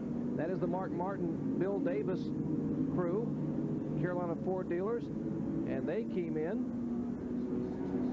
And they had a little different strategy, Jerry. When they came into the pits, they took on left side tires, and so we'll see how that works for them. Well, they took on left sides, I'm sure, Ned, because they're on 5 cylinders. They're not going to be able to run with these fellows on. So the quicker they can make a pit stop, the better off they'll be. So change left sides. It's a couple of seconds faster changing left sides than it is right sides, because the jackman, the crew, doesn't have to go as far. And he right now is in 2nd place. As a result of that, Ernie Irvan, as we said, did not stop, so he's the leader. So Ernie Irvan didn't pit. He will stay on the racetrack and be our leader when we go back to green. Mark Martin, by virtue of that left side tire change, although he's a cylinder down, is in 2nd spot. Michael Waltrip having a fresh tire change in 3rd. Bobby Labonte is 4th, and Grissom is 5th. Stay tuned. Back at Dover, Delaware, the waning laps here of the Budweiser 200. Caution out for the blown engine of Joe Nemechek. And now the Oldsmobile safety car up in turns 3 and 4. Ernie Irvan in the car number 75 showing the way. What's that smoke coming out of that car? Is that smoke coming out of that 75 car? Maybe I'm seeing things, but I thought I saw some smoke coming out of that automobile. Well, we're about ready to get the green flag. We'll see. We'll see some smoke now as he will come up through the gearbox and try to pull away from Mark Martin. Remember, Martin is already being shown as a cylinder down. He is a 2nd place car. Lap 146, Bobby Scruggs showing the green flag. Now we see Michael Waltrip just drive by the 5-cylinder car of Mark Martin. That's a Robert Presley car, number 59, that's trying to stay in there. Presley, a rookie last year, picked up a win up at Rougemont last August. He's one of the lap cars on the outside, and there is Steve Grissom. Impressive run for Grissom. He got a good restart, passed Bobby Labonte and several other cars on the restarts, and hit them driving by Steve Grissom in the Big Mama meets car number 31. Puts him up in 3rd place. Big Mama Meat Snacks Oldsmobile. That's the Steve Bird prepared car. Bird, who was the crew chief for Rob Moroso last year when he won the Busch Series championship. He's holding right in there, holding his own with Michael Waltrip, and Ernie Irvan is trying to hold that bottom groove, but those tires are a little bit too worn.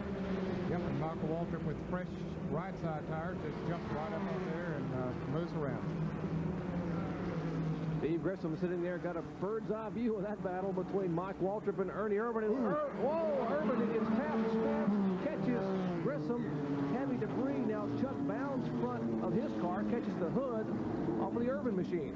That's exactly right, Jerry. The hood flew off the 75 automobile, and poor old Chuck Bound ran right into it. Well, that's a narrow place on the racetrack when you come off at 2 and the car gets in trouble.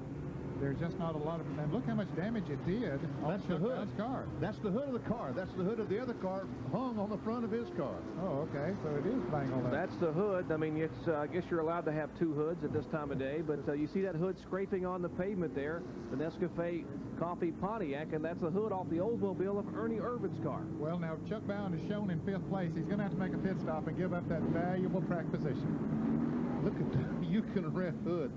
That hood impaled in the left front fender of the Chuck Bowden machine. Let's take a look at it again and see what happened. Well, Ernie Irvin trying to come back up on the outside of Michael Waltrip as they come off of turn 2, and they touch a little bit. Irvin goes into the wall, comes down and collects Steve Grissom, spins him the wrong way, and Irvin spins to the inside, and then the hood flies off of the Ernie Irvin car into Chuck Bowden's path. Another angle, let's take a look at a different view from looking down the back straightaway, Benny. Exactly what happened. Michael Waltrip and Ernie got together.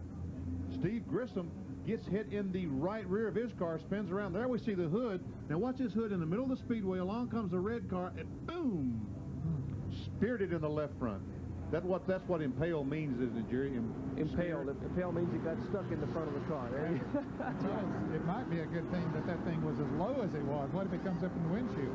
Well, that's one reason those bars are there. We see those 4 bars in the windshield. That's one reason they're there, to stop debris from coming in on the driver. Jeff Henson there kneeling with talking on the radio. And here is part of what's left of the Ernie Irvin You Can Rent Oldsmobile. Let's check in with John Kernan. Well, as you can see, the front end torn off, the left front fender gone, the right front fender is bent up, the front end is gone. Ernie has taken his helmet off. He's sitting in the car talking to his Winston Cup crew chief, Tony Glover. Now, Ernie is coming out of the car. We'll see if we can get a word with him. Ernie, what happened out there? Oh, evidently Michael didn't see me on the outside of me, and outside of him pinched me up against the fence. Damaged too badly to continue? Yeah, you know, we're just here to race the races, and I'm not here for the points, so they know he's putting her back together now.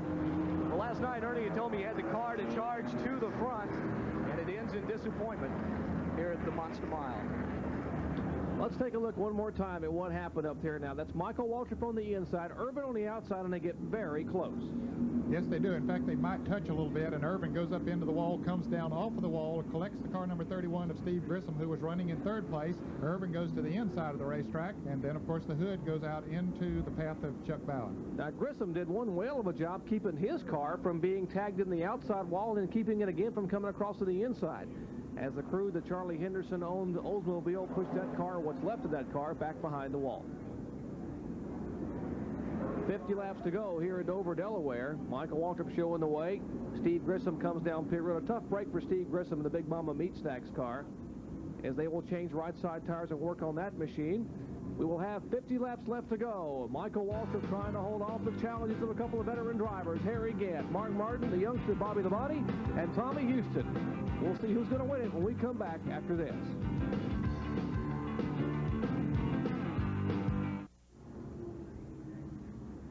Back at Dover, Delaware, under the 4th caution flag of the day for an incident over in Turn 2 involving the lead cars. And we'll take a look one more time and show you exactly what happened. Okay, they were racing for the front position. Michael Waltrip gets down on the inside, passes Ernie Irvin going into Turn 1, or at least he thinks he has him passed. But Ernie Irvin comes back up on the outside. And, fellas, I don't think Michael Waltrip knows Ernie Irvin is out there. I'm sure he doesn't. You know, that's exactly what happened to Michael Waltrip in Bristol. He was going by Robert Presley, and Presley didn't realize he was there, moved up. Michael ran in the wall and just knocked the wall down and destroyed a race car. That's exactly what happened there. Michael didn't realize Ernie was there. Otherwise, he'd have certainly given him room. Well, there are 13 cars in the lead lap now that Ernie Irvin has gone at. There were 14. Michael Waltrip leading. Harry Gant 2nd. 3rd is Mark Martin. 4th, Bobby Labonte. Tommy Houston is 5th. 6th, Tom Peck.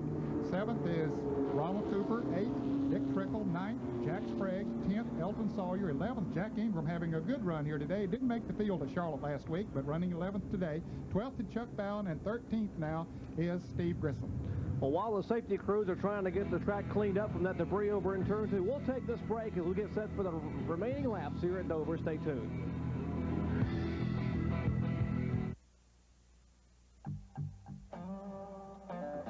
If you don't like the looks of your car, shoot it. With son of a gun protected from STP. If your dash looks dull, shoot it. Your seats are shot, shoot them. Your tires look flat, heck, shoot them too. Don't leave your roof a wreck. give it some luster. Give your car high-caliber protection with Son of a Gun from STP. Son of a gun. What a difference. Green flag waving here. We're back underway at Dover, Delaware in the Budweiser 200. And now we'll see if the fresh tires will enable Michael Waltrip, who may have had the strongest car early on, but the tires have gotten a little worn, if he can pull away and possibly hold off the charge of Harry Ginn and Bobby Labonte. That is Mike Waltrip's car number 30, the lead car, then the lap car of Robert Presley, the car number 59, the Alliance Truck and Tractor Training Center's car.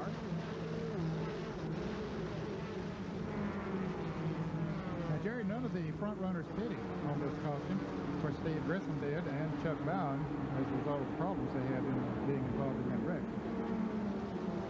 And evidently, Waltrip and Gant, Mark Martin, all happy with the tires they have on and ready to go for the run to the end, which is there's about 43 laps to go. Well, fuel shouldn't be a problem. They've all pitted past the halfway point there with fuel, and they all have the tires they can go with. And Michael Waltrip, you said earlier, Ned, Michael Waltrip's Pontiac was so strong. The Mike Fryer engine in that car prepared by Ronnie Silver is really pulling him by 3 or 4 car lengths. And it looks like Martin, as you see a little smoke, I believe, from that Ford. He had lost a cylinder. I believe he's lost more than a cylinder now.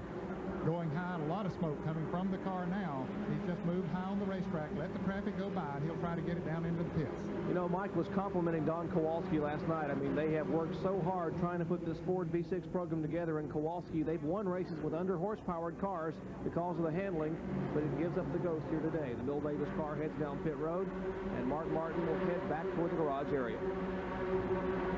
Look at this. Oh, I thought that was Labonte. Who? I thought Labonte was on the outside of Harry again. But that was the outside of Robert Presley trying to put him another lap down to the third-place automobile. Robert Presley is 1 lap down in 14th place right now. In fact, there are 6 cars that are 1 lap down, including Robert Presley in 14th, and 15th is Patty Moise. She's a lap down. Here's a good battle with Dick Trickle in 33 and Ronald Cooper in 56 battling for 7th. Ronald Cooper in the Buick up high. Dick Trickle in the Fayroe truck stop. Of course, Dick Trickle winning his first Busch pole will lead him tomorrow here in the Budweiser 500. We will have an in-car in the Dick Trickle car and the Kelly Arbor Motorsports machine for tomorrow. You know, Busch pole qualifying is very, very competitive at all racetracks, but if pole qualifying can be dominated, this fellow Dick Trickle dominated Winston Cup qualifying yesterday. He beat the field by over 1 mile an hour. Great things, it looks like, are in store for Dick Trickle tomorrow. Trickle holding the bottom groove there. Ronald Cooper trying to hold him off. If the monster don't get him.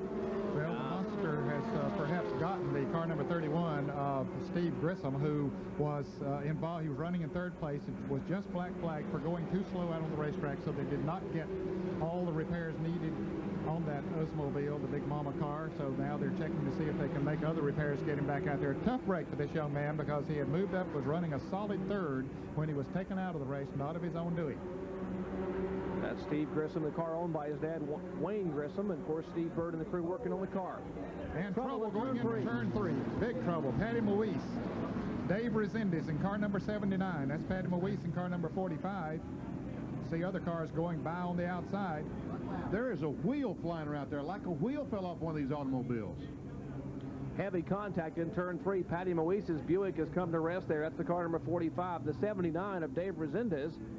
Resendez, a former modified open-wheel competitor, now running on the Busch Tour, who had a great run, who nearly won at Nazareth, Pennsylvania just a few weeks ago, finished 2nd up there for his best ever career Busch Series finish. He takes the window netting down, still sitting in the car, moving around. That's Dave Resendez in the car number 79. Crew chief on that car is Darrell Bryant, veteran crew chief for a number of years in Winston Cup competition, as well as a former driver. 30-year-old Dave Resendez, his Oldsmobile hitting heavy contact there in the wall. Safety crew checking with him, and there's Patty Moise, who has climbed out of her car, and she walks over to chat with Dave Resendez to make sure he is okay. And now Dave climbs out of his car. Well, that's good news to see both of those drivers climbing out and walking away. Let's take a look and see exactly what happened. Here we see Resendez and Patty Moise going down the back straightaway, and guess what? They make contact. Yeah, Resendez started to turn to go into the third turn, Patty Moise trying to make the pass going in there. That's Tom Peck going by on the outside in the blue car. And Moise spins down on the inside, comes back up into the path of, I beg your pardon, it was the other way around. It was Resendez spinning down and coming back up into the 45 car of Patty Moise, and both of them high on the racetrack into the outside retaining wall. Heavy contact. Patty Moise's Buick is heavy front end damage, while there's rear end damage to the car number 79 of Dave Resendez. We are under caution here for the 5th time today at Dover, Delaware, and the monster continues to gobble them up here in Busch Series Racing. Stay tuned, a lot of action yet to come. We'll be back. Right now, coming in on the hook, she would have liked to have had a good finish today after a great qualifying effort, Patty Moise, and of course Patty Moise walks over and they have a little conversation. Well, she wasn't asking Resendez how he was feeling. I mean, she was a little more personal now. Why did you do that to me, she wanted to know. I'm sure his question was probably the same. It was exactly the same. And, and now then, do you think they made him go in the same ambulance to the hospital? Let's see what happened here again. Well, Resendez just started to make the left turn into turn 3. Well, really, he wasn't quite to the turn yet, but he'd already started to make his entrance into the turn, came down and clipped Patty Moise. She had started to pass him, and she clipped him. So they clipped each other, and around they went and into the wall. Well, no good deed ever goes unpunished, of course. And, of course, like she was trying to get there, and he was trying to move out of the way, and they came together, and now both cars, heavy damage for that Amway Buick for Patty Moise, and likewise a tough break for Dave Resendez. And, of course, they were racing for position. And, Jerry, that puts us now where there are only 10 cars on the lead lap. Just a few laps ago, there were 13 cars on the lead lap, but the number 34 car of Jack Sprague has pitted and gone a lap down.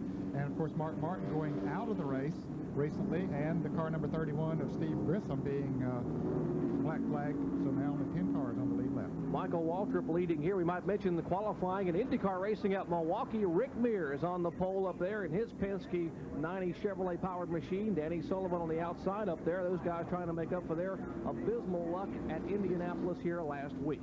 Here we have Busch Grand National Series racing as the lap's winding down. Michael Waltrip trying to hold off here again. It should get exciting. Stay tuned.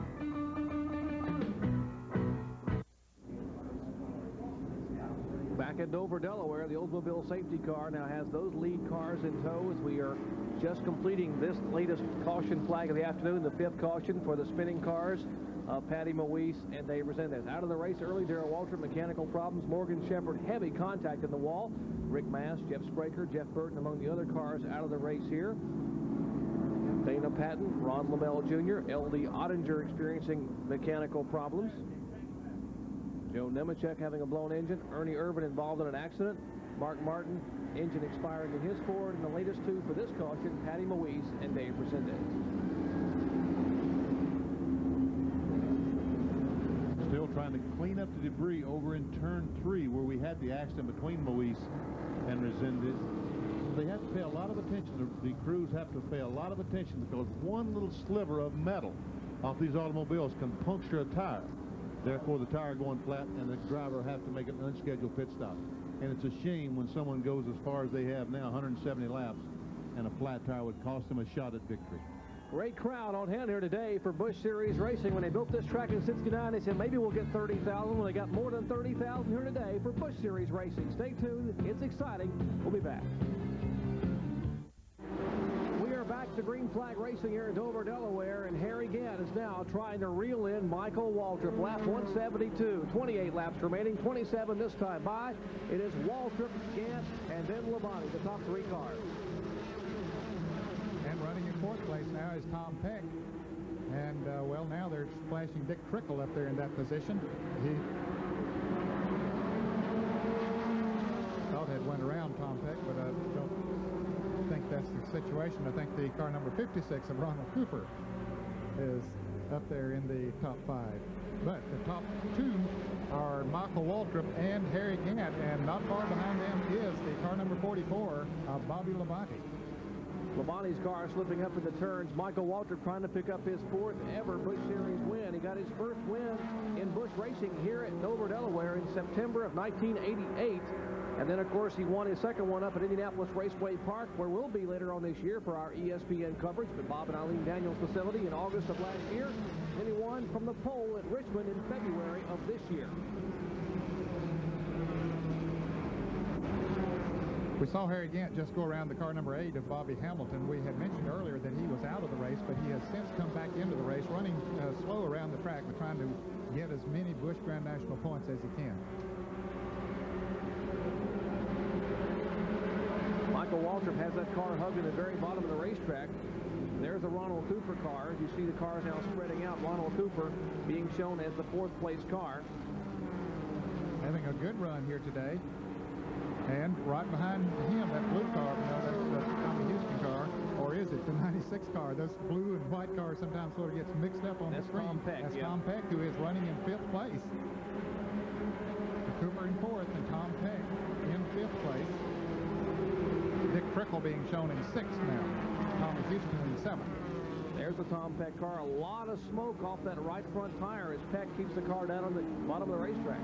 That was excessive smoke. That will not aid his run to the front, because if that tire smokes that badly, it's going to get hot in a moment and start sliding across the racetrack and not get a good grip.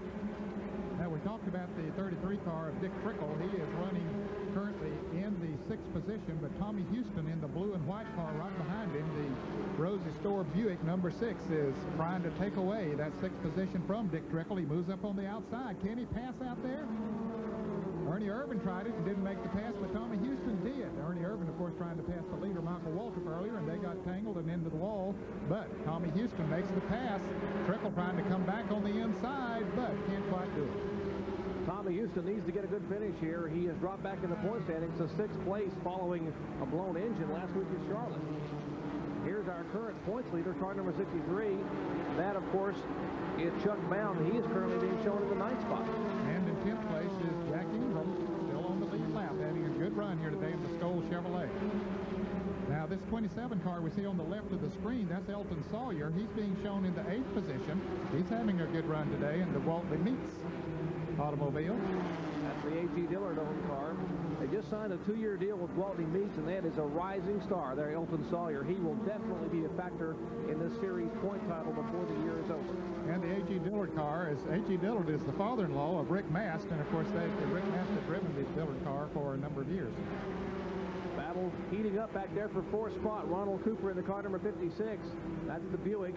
And the Oldsmobile for Tom Peck in the car number 96. They're moving around Robert Presley. Now, Robert has been a lap car, but he has hung with the lead cars all afternoon. And he lost a lap early on, but has not lost that lap. He has run a whale of a race. Yes, he has. Currently being shown in the 11th position.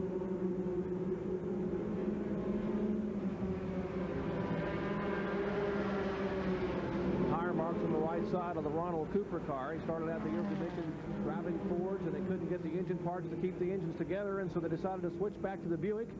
And they have the Mike Laughlin Buick with the Ruggles V6 in the car. This is 4th and 5th that we're watching here now.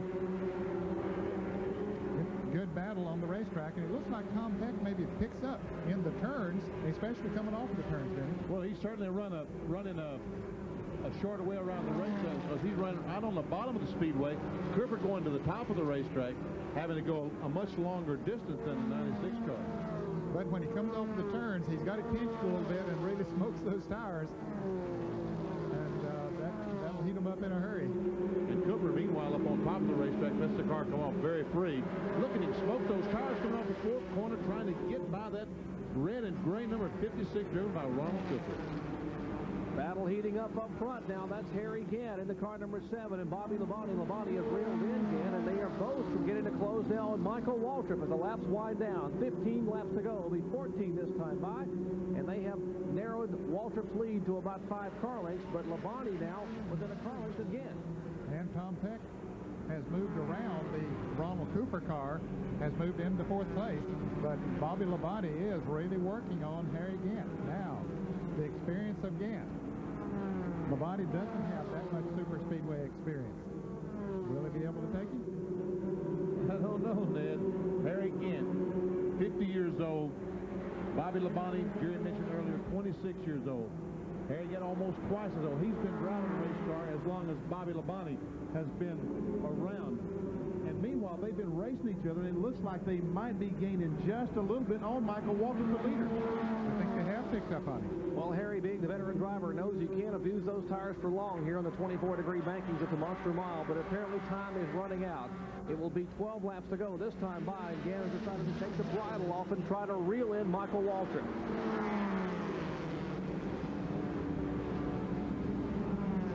Waltrip's car literally glued to the bottom of the racetrack through the turns there. Very well. Once he got back in reasonable sequence as far as tires are concerned, he's sticking right down on the bottom, as you say, and that certainly will work to his advantage. Got to give a call to Ronnie Silver, who was a Busch Series competitor, and smoke now coming from the right side tires under the Mike Waltrip car. He's giving that car everything it's got, trying to stay in front of that green and white number 7, driven by Harry Gann. Those cars able to pull away from Labonte just a little bit. Labonte in the red 44, who's currently running 3rd, was our pole sitter, the fastest qualifier. These two guys, though, lots of laps on a racetrack, a lot of experience. 10 laps to go, that time by. And Bobby Labonte likewise is smoking the tires on his Oldsmobile, but maybe just doesn't quite have the experience. It's his first time ever at this 1 mile facility. And they're heating it up back in the pack, a battle between Chuck Bound and Elton Sawyer, starting the car number 27, the lap car of Davey Johnson in front of him. That's the car number 26. And their 8th spot. Car number 27, Elton Sawyer in 8th. Chuck Bound is 9th. Now, Bound is our current point leader. He was in the accident earlier today and doesn't have the aerodynamics he would like to have in the front of his Pontiac when part of the hood of the Ernie Irvin car came crunching into the front of his grill. He might have him this time. But will the Robert Presley car, how will it play into the situation? Well, it didn't get on the inside of him, so Presley in the car number 59, moving to the inside, giving them plenty of room, racing room on the outside, but Elton Sawyer goes high, Chuck Bound goes by.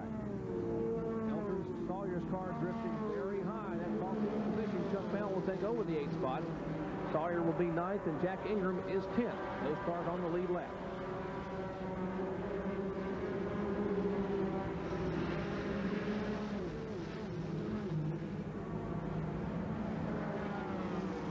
Up front, Michael Waltrip, meanwhile, trying to hold off here again in about a 4-car length separation. Now Gann makes it 3 car lengths coming out of turn 4. Gann seems to be able to close coming out of 4, but when he goes to turn 1 and dive on the bottom of the racetrack, Michael's car just hugs that bottom line.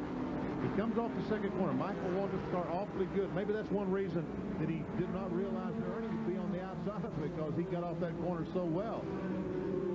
Once again, we're back in turn 4. This is where Harry Gann has been gaining. Let's see if he can this time. Once again, he seems to close up. Jerry, you're right.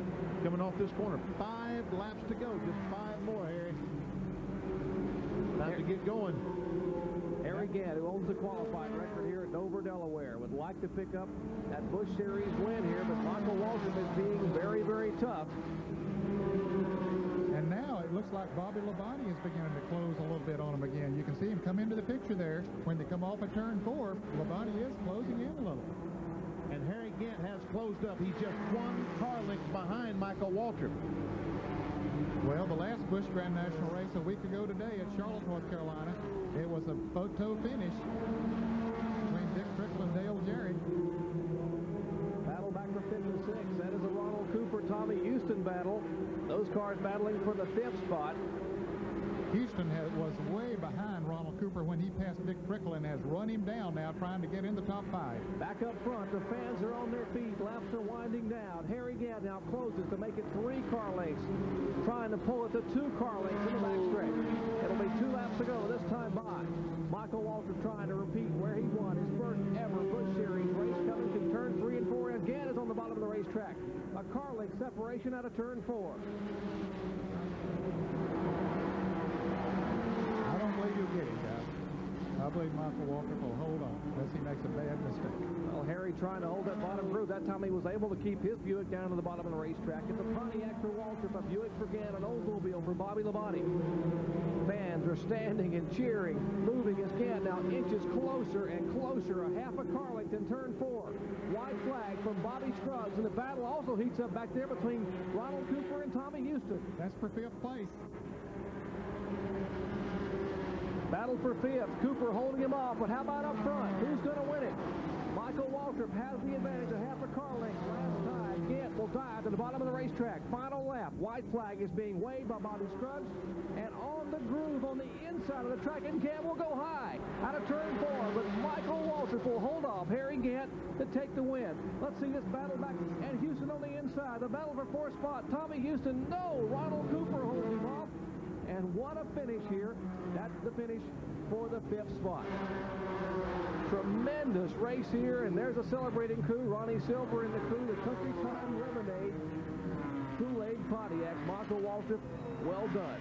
Michael, 27 years of age, holding off. When you held off Harry Gant here on a track of 1 mile or less, you have done a day's work. You certainly have. Congratulations, Mikey. That was a great victory. Michael Waltrip waving to the crowd. He will celebrate momentarily in victory lane. He holds off Harry Gant, winning the Budweiser 200. We'll be back after this.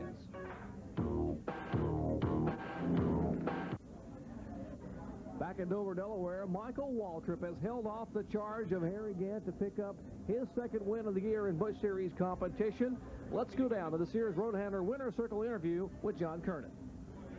Well, Michael Waltrip's getting ready to climb out of the car. We'll just talk to him as he sits in the car. You want him in? Okay. Yeah, we'll go ahead and take him in here. Michael, you pretty much ran up front all day today. You had the very, very strong car.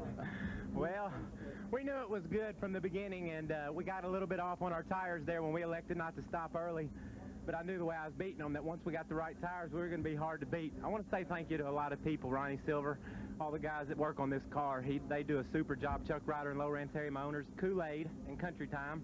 This is the little same color car that we crashed in Bristol, and we're putting them right back on the right track here in Dover. Say I'm sorry to Ernie.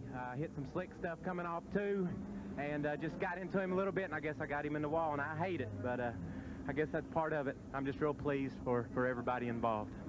A very happy Michael Waltrip picking up his 4th career Busch Grand National win, his 1st career Busch Grand National win coming right here at Dover. Top 20 results here in the Budweiser 200. Waltrip holding off Gant and Bobby Labonte. As you look at these results here, the top 20 today in the Budweiser 200. Again, our congratulations to Michael Waltrip, the Country Time Lemonade Kool-Aid crew. Yes, they're celebrating here, and rightfully so, as Michael Waltrip wins it all here in the Budweiser 200. For John Kernan and Benny Parsons, Ned Jarrett, I'm Jerry Fudge saying so long, everybody, from Dover Downs.